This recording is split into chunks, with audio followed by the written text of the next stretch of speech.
This is the CineSnob Podcast. Hi there. Welcome to episode 231 of the CineSnob Podcast. I'm Jerrod Kingery. I'm Cody Villafana. Cody, it is it the week before South by Southwest, or this week is South by Southwest, correct? Yeah, it officially starts on Thursday or Friday of this upcoming week. So we are here. Are you this is the first time it's been, I think, any in person since 2019? Yeah. I bought some of what Google said are the safest masks to use right now, and I'm gonna give it a go for a few days and see how it feels. I probably, if it feels too uncomfortable, I may cut my trip short, but we'll see. I'm curious what it's gonna be like, with kind of the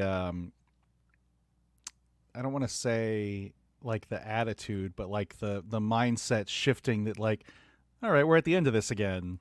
Mm-hmm. I wonder if it's going to be nearly as crowded as it was and mask free. And I don't know. I really don't know what to expect. I don't think that, like rules wise, they're holding anything to any I mean, I know you have to show a Vax card when you pick up your badge, but I don't think that they're like making people wear masks in the theater. So it'll be interesting to see if people abide by a social code, and they're like, it's probably a smart idea to wear the mask in the movies, but I really don't know what to expect either. I'm gonna tell you, we went when we went and saw the Batman. I, for the first time, didn't wear a mask in the theater. Oh wow! In a long time, but like at this point, I've done just about everything I can.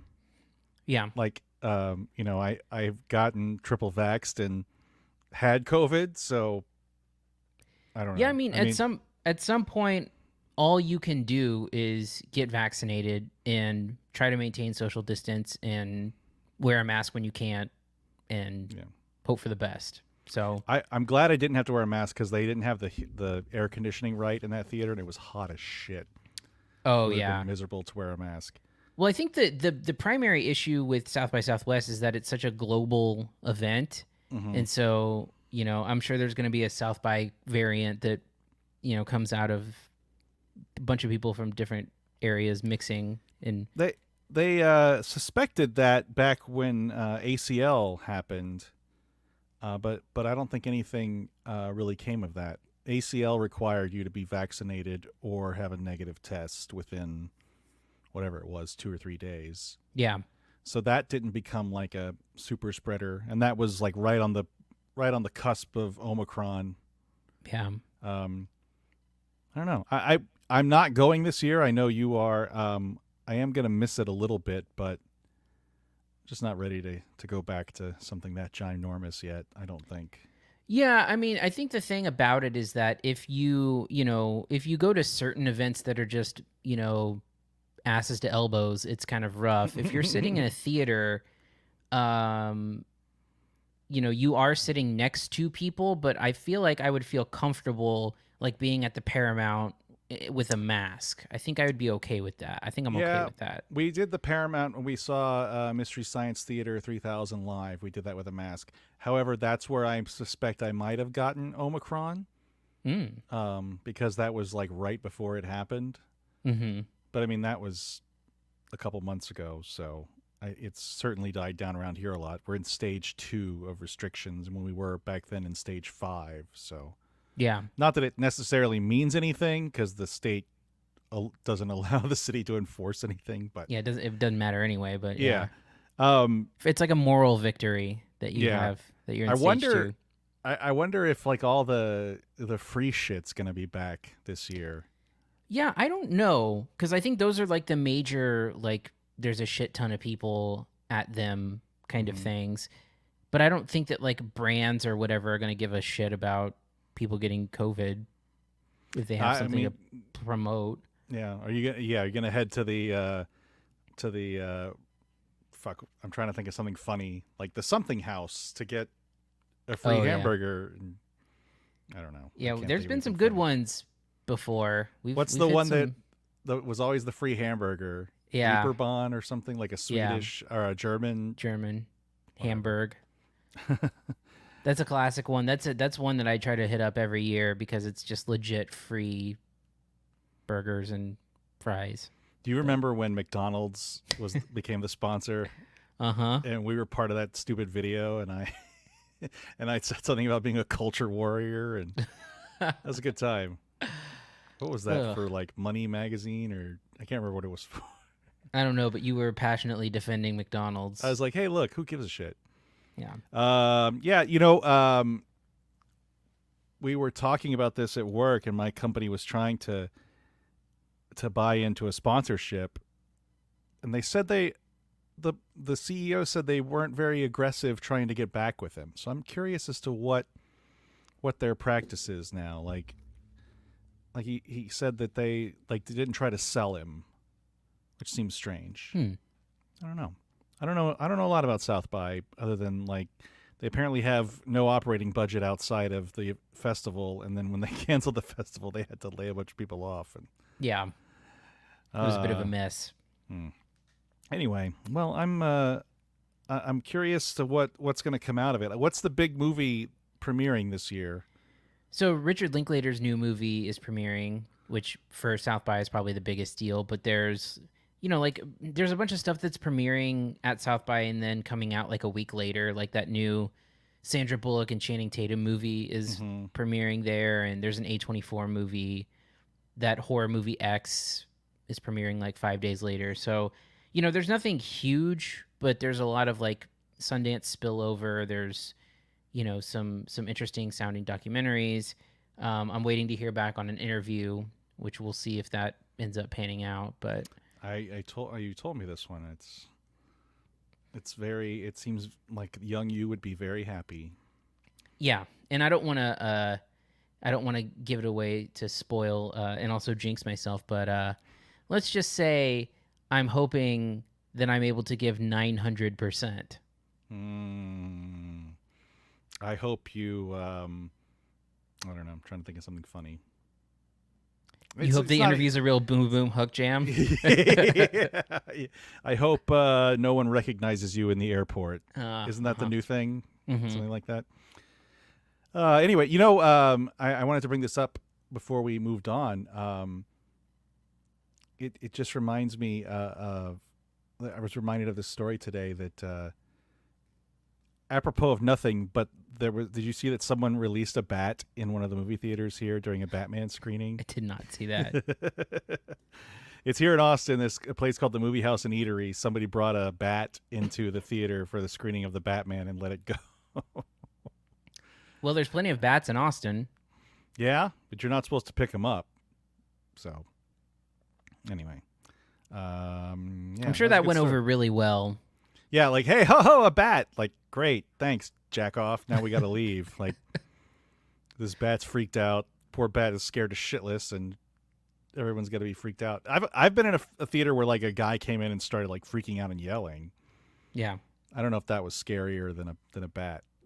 I mean, I think my friend and I were seeing Castaway. That's how long ago this was. I don't think we left. Yeah. It's like Look, I'm 2001, right? 2000. Shit. Yeah. Anyway, anything else before we move on? No, let's get into it.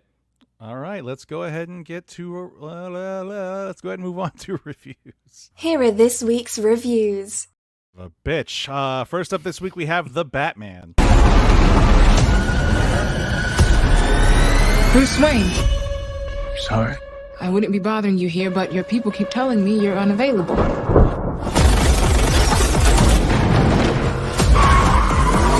You know, you really could be doing more for this city. Your family has a history of philanthropy, but as far as I can tell, you're not doing anything.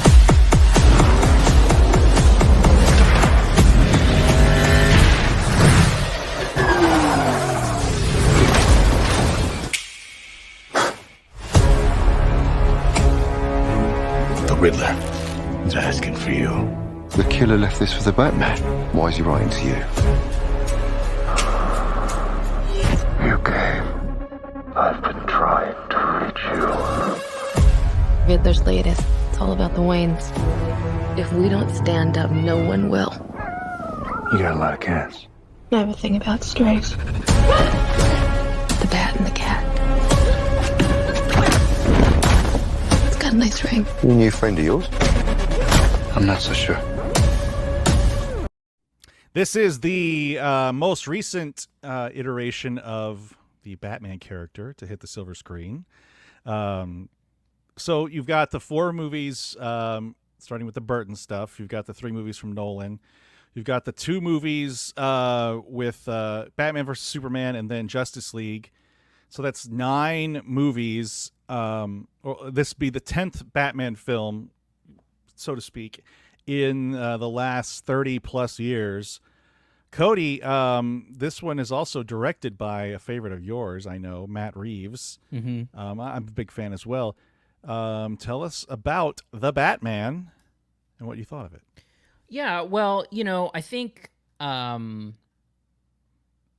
thing that started coming out when news was released about this movie and the stuff that Matt Reeves was saying was that he wanted to get back to Batman as, like the world's greatest detective, right? Because that is a version of Batman that hasn't really been portrayed in a film to the degree in which it is here with the Batman, where it's, I know a lot of people are saying it's like a noir take. Maybe a little bit, but I don't think too much of that is in here. But it really is kind of like a pretty straight up detective movie. And Batman or Bruce Wayne trying to figure out, how to stop the Riddler from committing all of these crimes and so on and so forth. And I think, it's weird because my overall assessment of the movie is that I think it's fine. I do, I am going to give it a positive grade, but the most of the stuff I have to say about it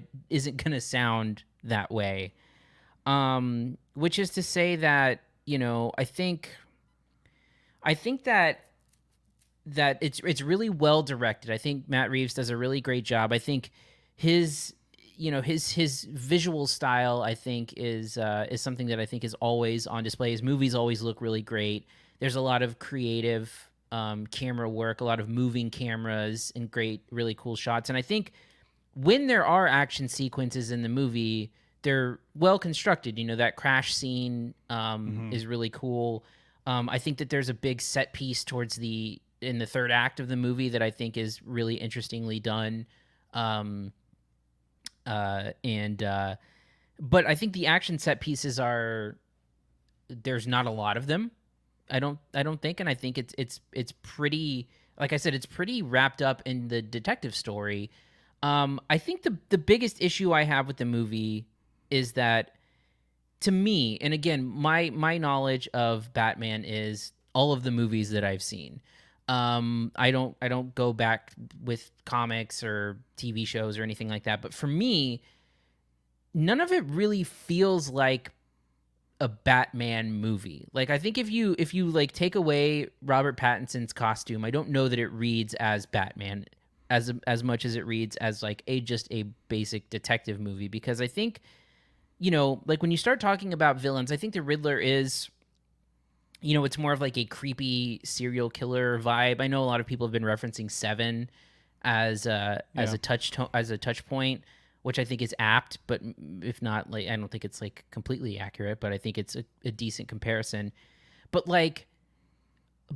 if you look at someone like Colin Farrell, for example, who I think is really good, I think maybe even the best part of the movie in full makeup, totally unrecognizable. Yeah. But at the end of the day, he's just a guy. Like he's the Penguin, but he's just like a right-hand man, and that's all he is. Like, there's nothing particularly like villainous about him, and I don't think that he and again, I know that this is like a more grittier, grounded in reality take on it, but he's just some guy. And I think that, again, like Falcone, I think is, again, not super menacing, and I think, I don't know that outside the Riddler that it reads as like a villain versus hero story. I think that Pattinson as Batman is fine. I don't think it's the fault of him. I don't think he's given a ton to do. This is a very emo Batman kind of take on it. And because of that, again, speaking about how it doesn't read as Batman to me is like I don't really know that it gets the Bruce Wayne part of Batman down with any kind of success. I don't, he's definitely not a playboy. He's not like a rich sort of guy putting on the facade. He's isolated. He's by himself most of the time. He's very sad, and kind of distancing himself from everything and everyone. So like, there's not even that part of, the walking around in parties, lavish parties in a tuxedo and stuff like that. So I mean, again, it doesn't read as Bruce Wayne to me. And again, the Bruce Wayne that I know, I'm sure there's some version of it this is completely accurate to, whatever. Well, yes. And so, at the end of the day, it just reads to me as a detective, a perfectly fine, detective crime story. I think that, I mean, again, I don't really know that Zoe Kravitz has like, in terms of like why she's Catwoman, aside from the fact that she has cats. Again, that's about the extent of it. And so the other thing I will say, I know this is a little bit convoluted, but it's been a little while since I've seen the movie, but it's also really, really long. And I think, it feels the 3 hours that it is. I don't think that it's paced to a point where it's like, oh, that 3 hours flew by. I think it's it feels a little bit long. So, I feel like if it was a little bit shorter, it would be for the better. And it just kind of keeps going and going and going on this particular, like chasing the bad guy kind of thing. But, again, I think that my read on it sounds negative, but, I do think that it is well made. I think that when there are action sequences, I think it's good. Oh, I thought of another thing, too, I wanted to bring up, too, which is that I think you can maybe count on one hand how many, like, jokes there are in the movie. It is very straightforward. And I don't know if this is more of, like, a Marvel conditioning kind of thing or just or what it is, but, like, there is just such an absence of levity in the movie to where it's just like overwhelmingly bleak and dark and very serious. It takes itself very seriously. And I don't really know that helps much, especially for a 3-hour movie. I really wish that with the amount of length that it had, that there was just some, it's just, to me, it read as joyless. I think it's just kind of a joyless affair. And I get that that's the whole DC vibe or whatever, but for me, I think that some levity could have really cut into, the length, so where it doesn't feel like a punishing 3-hour, very serious, self-serious movie. So those are kind of my scrambled thoughts on things. Again, I don't think that it's bad. I think I overall enjoyed it, but most of my, pick aparts are going to be, those things. So I'm going to start with the kind of joylessness part of it. I think that there's a common mistake that's made that this is a DC thing, and it's really a Batman thing. This is, if you read a little bit about the movie, even if you don't know comic books, you'll find that it's sort of based on a story from the late 90s called The Long Halloween, which is a Batman miniseries that's done that takes place like in Batman's second year. And I think that's what this is supposed to be, like a year 2 Batman, which, is different than the takes we've seen so far, where like, again, thankfully we don't see his parents get murdered, Yeah. Whereas like the kind of aborted Ben Affleck version was supposed to be like a 20-year in Batman. This is like a 2-year in Batman, where you kind of see the transition from, the implication of that story is that you see the transition from like the theatricality that Batman brought transitioning from like these normal criminals to the Riddler and Joker and shit like that. So to start that off, I mean, it's dark because it's a Batman movie. It's not dark because it's a DC thing. DC tried to apply that to Superman, and we all saw how that worked. Everyone, it's not the right character for it. But that said, I really, really liked this movie a lot. My kind of gold standard for Batman movies has always been The Dark Knight, or has been since The Dark Knight was released. But this really takes the best of The Dark Knight and the original Tim Burton Batman and kind of blends it together in a way that I think is satisfying. Because if you note the production design, like it's sort of this impossible city.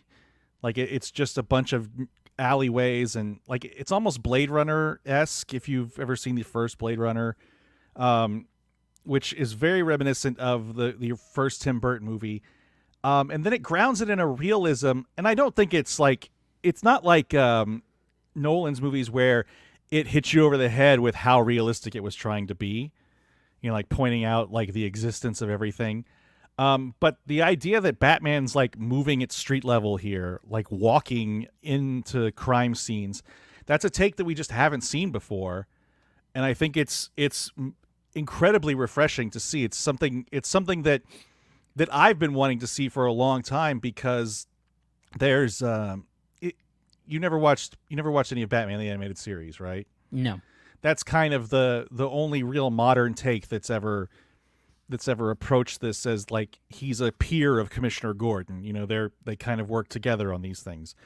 And man, I thought it was really, really well done. I think Colin Farrell is great.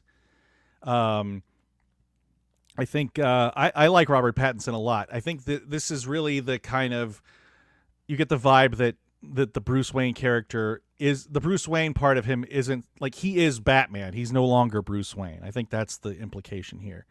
I like Zoe Kravitz a lot. I think her arc is a little muddy. I'm not quite sure exactly what the point of her was from A to B. The whole Riddler thing, I liked.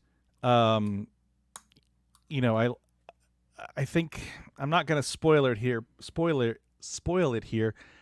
but there's a point in the movie where it feels like it ends, and then it keeps going. Yeah. Well, I don't think that's bad, because I like what happens. I think that climax is way too big for this movie. Like, what we saw happen was like very street level stuff, very like we're solving a crime. And then at the end you got, you don't get the big, I don't want to say it's like the big Marvel CGI ending that you always get, but it is too big for this story. Yeah. Because what you're left with at the end of the movie is like, well, shit, there's a lot of stuff wrong now. Which I don't think fit exactly with this movie. And that's really my only complaint with the movie. It's very long, yes, but I didn't feel like I felt the 3 hours.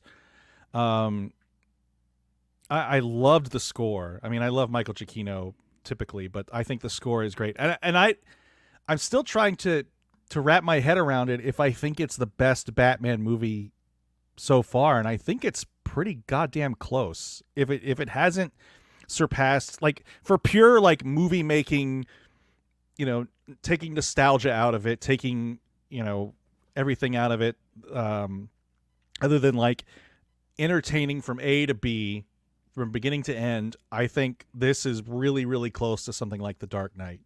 Yeah, I could not be further in disagreement with that. I don't think it touches anywhere close to The Dark Knight. It does have a scene that unfortunately is very similar to one of The Dark Knight, that really pales in comparison to The Dark Knight.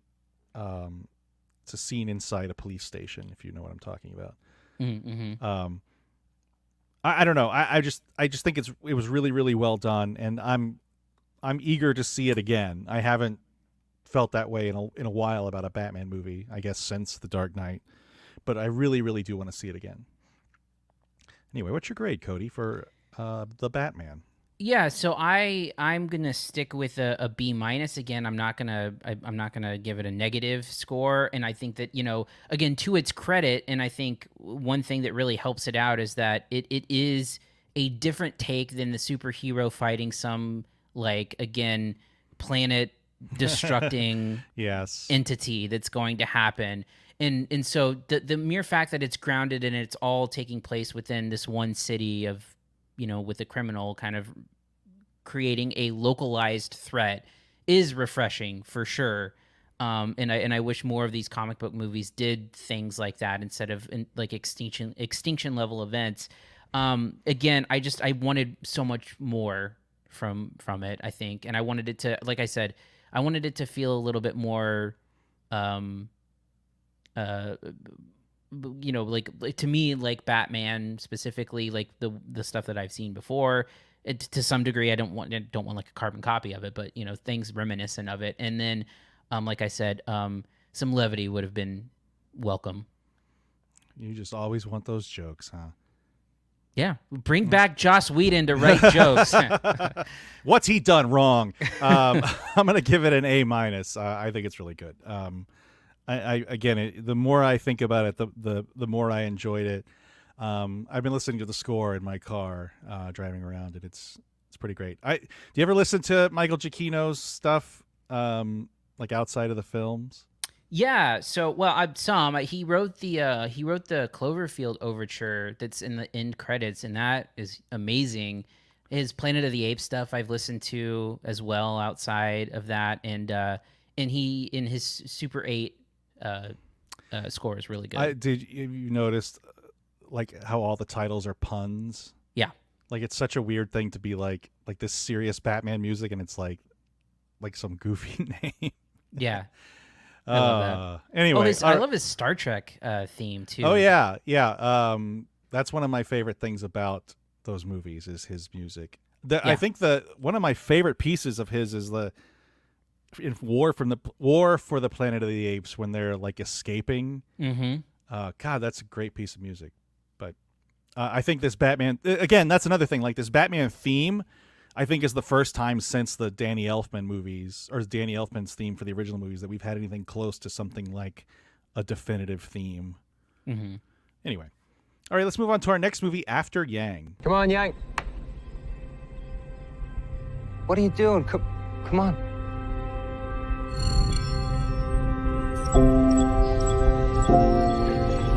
What happened to Yang? I don't know. He shut down last night. He won't restart. Has this happened before? No.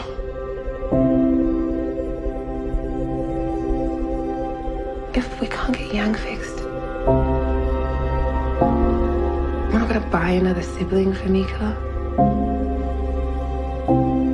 It is an interior core problem. I need your permission to break open the core. We've always known that some bots are equipped with spyware. You might not want this bot in your house anymore. I wish I had a real memory. What do you mean? So this is a film sort of set in the not too distant future, Cody. Did you see this at Sundance? I did. Yeah, I did see it at Sundance. Okay, it just premiered this past weekend. It was on Showtime and in theaters. Mm-hmm. So Cody, tell us about After Yang and what you thought of it. Yeah, so it's a pretty simple story, which is, like you said, it takes place in the not too distant future, and basically these Yang is like a robot, and in this case he's a robot, like a cultural robot who is there to help connect this couple's daughter to her Chinese roots. And so the robot is filled with like history and facts and stuff like that. So it's serving as like a sibling to Jodie Turner-Smith and Colin Farrell, who play the parents. And then eventually Yang, there's an issue with Yang where he kind of shuts off, and they try to get him fixed. And through getting him fixed, kind of discover that Yang is kind of like an unusual robot in that sense. you know, this is I don't want to give too much away about why he's unusual, but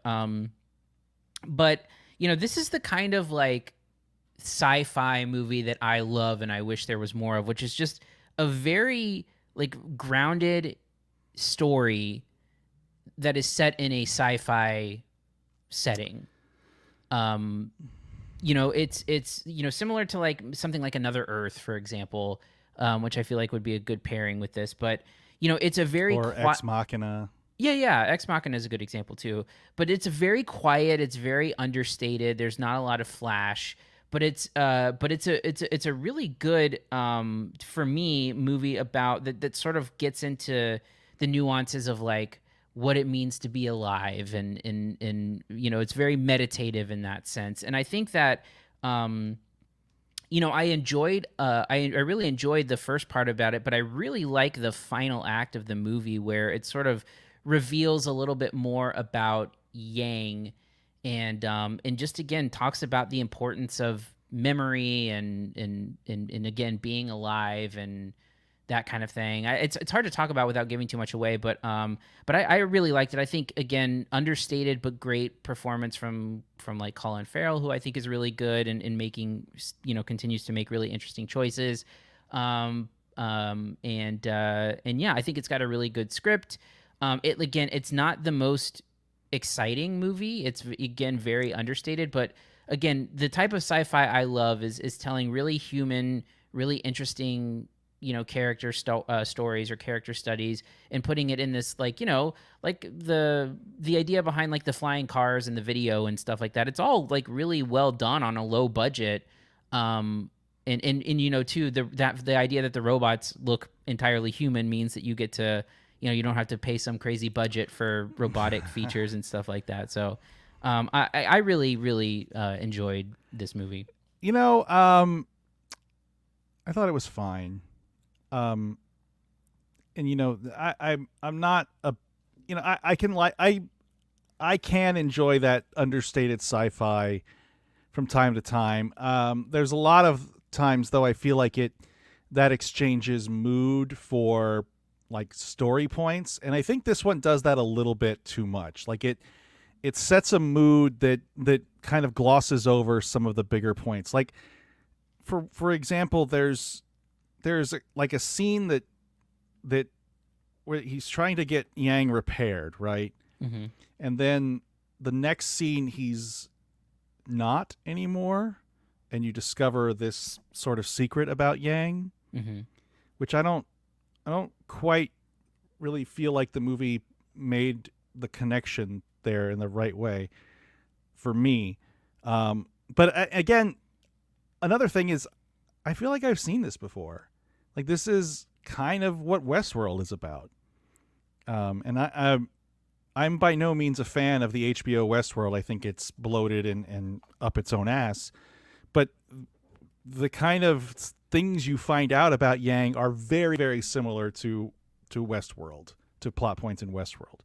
Mm-hmm. You know, it's clearly done with a bit of a sweeter intent than Westworld. Westworld's pretty violent and rapey, unfortunately. But this is something that I just feel like I've seen it. And I don't think it really covers any new ground.